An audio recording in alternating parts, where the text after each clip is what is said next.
Ano masasabi mo sa mga legend? Ganun agad? Oo. Wala na intro yun. Wala nang intro yun. Ano masasabi mo sa mga legend yung gustong respetuhin sila ng mga mas makabagong at mga batang musikero? Bakit may ganun? Alam mo kasi, ang respect na-earn yan. Kapag nakikita nila na nare-respeto mo sarili mo, nare-respeto mo yung ibang tao. So, hindi mo na kailangan sabihin na, irespeto nyo ako kayo mga bago. Katulad ko kunwari, bago ka lang dito. Ako, legend na ako dito. Respetuhin mo ako. Dapat respetuhin mo ako. Kahit gusto mo, sampalin pa kita ngayon. Kaya makikisakay ka sa motor ko. Tapos musikero ako. Tapos bubulungan kita. Pwede ba patikim? Dapat ibibigay mo sa akin yun. Hindi, ano masasabi mo sa mga katulad ko na gano'ng kasama? Kabait pala, kabait.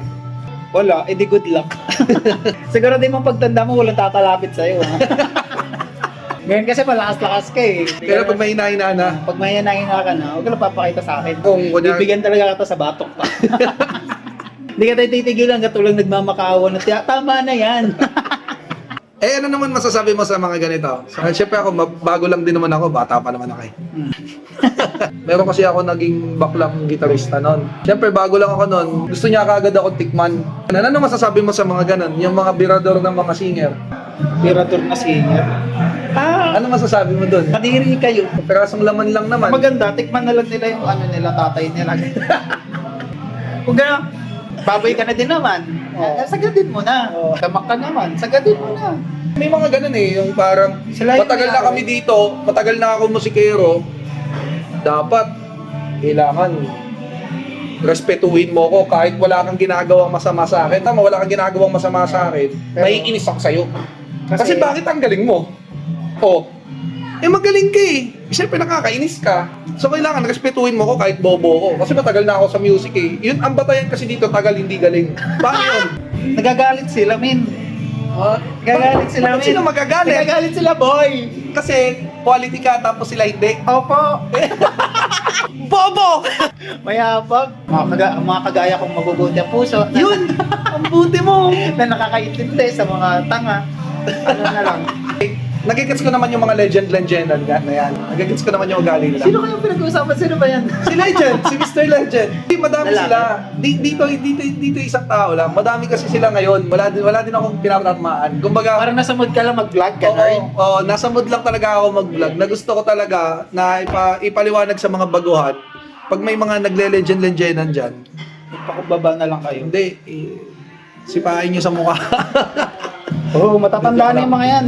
Paubos na rin naman sila eh. Pero alam mo kasi malalaman mo naman niya kung dapat mo silang sundin o hindi. Makikita mo naman yun sa kinalabasan ng trabaho nila, sa ugali nila, kung maayos talaga. Tulad niya, di tayo masyadong magkakilala bago ka lang kunyari dumating sa buhay ko. Tapos sasabihin ko sa'yo, respeto mo ako tagal na ako dito. Gago. Basta, tandaan nyo, ang respeto, hindi yan hinihingi, na-earn lang yan basta kasi nakikita nilang ka-respeto ka.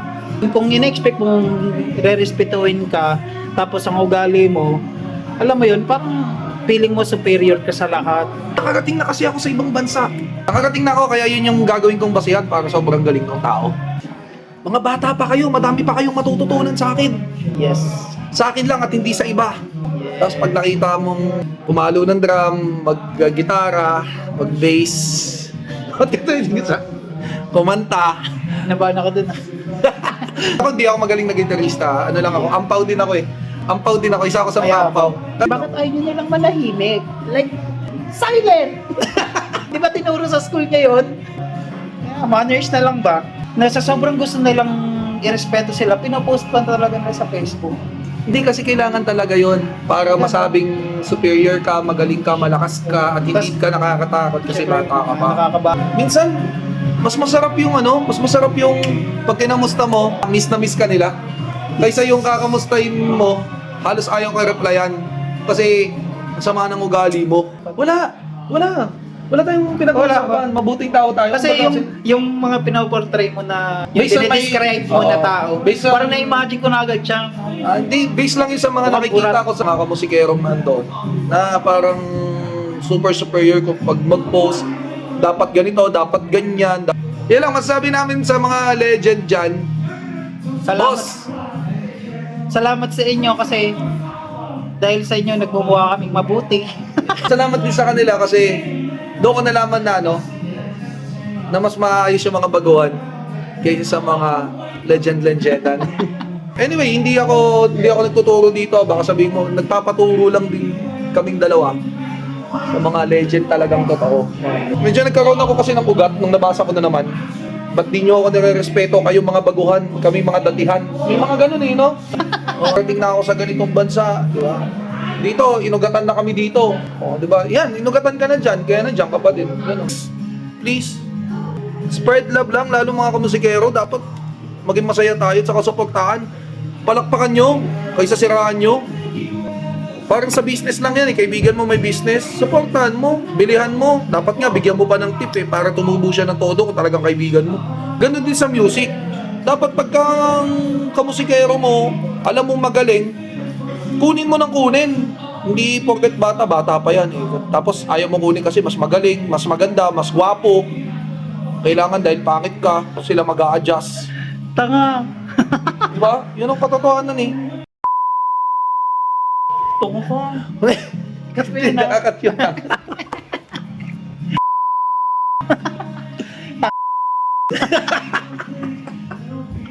Gagi.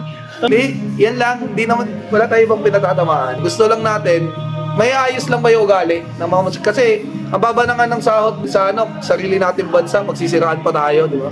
Tsaka, Dapat tayo nga magtulong-tulong para umangat yung TF natin Pero yung sisiraan mo kasi si ganito, ganyan. Tapos hingi ka ng respeto. Pangit. Ang pangit mo. Anyway, yun na yan. bye! Bye. Tapos na usapan sa mga legend. May susunod kami.